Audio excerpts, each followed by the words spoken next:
न्याय की मुहिम में कौन अपने कौन पराए। महोबा के पूर्व आईपीएस अधिकारी जुगल किशोर तिवारी ने यूसीजी और SC/ST एक्ट से जुड़े मुद्दों को लेकर दिल्ली के जंतर मंतर पर धरना प्रदर्शन में अपनी आवाज़ बुलंद की। उनका वीडियो भी सामने आया है।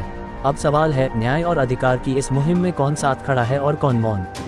लोकतंत्र में मतभेद का सम्मान जरूरी है, लेकिन न्याय के सवाल पर अपनी जिम्मेदारी तय करना भी उतना ही महत्वपूर्ण है।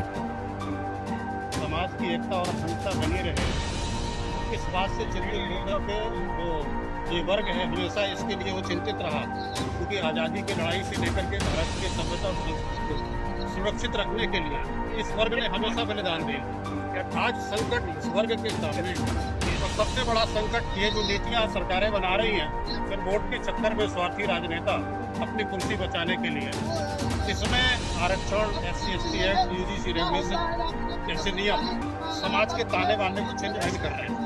पूरे देश में इस तरह की घटनाएं घटित हो रही, हम लोगों को प्रशासन में रहकर नजदीक इस जहर का प्रभाव होते देखा, लेकिन हमारे नेताओं को नहीं देखा, क्योंकि अभी वो कम्फर्ट, अभी उनकी कुर्सी जैसे लगता बची रहेगी तो सारे उपाय करते हैं।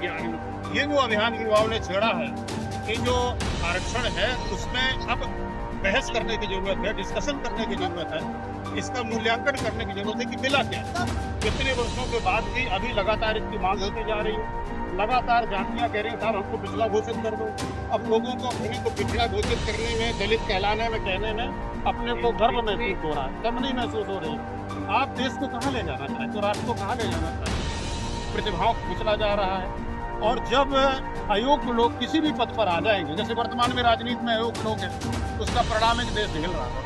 नहीं, किसी प्रकार से प्रशासन में या किसी भी सेवा में जब अयोग्य लोग आ जाएंगे तो परिणाम क्या होगा, परिणाम संपूर्ण समाज को झेलना।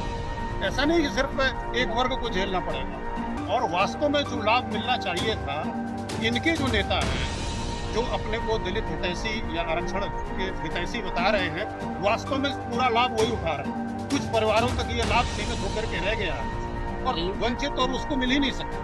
और अगर इसे आप 100% भी कर दें तब भी आरक्षण से किसी का भला नहीं होने वाला।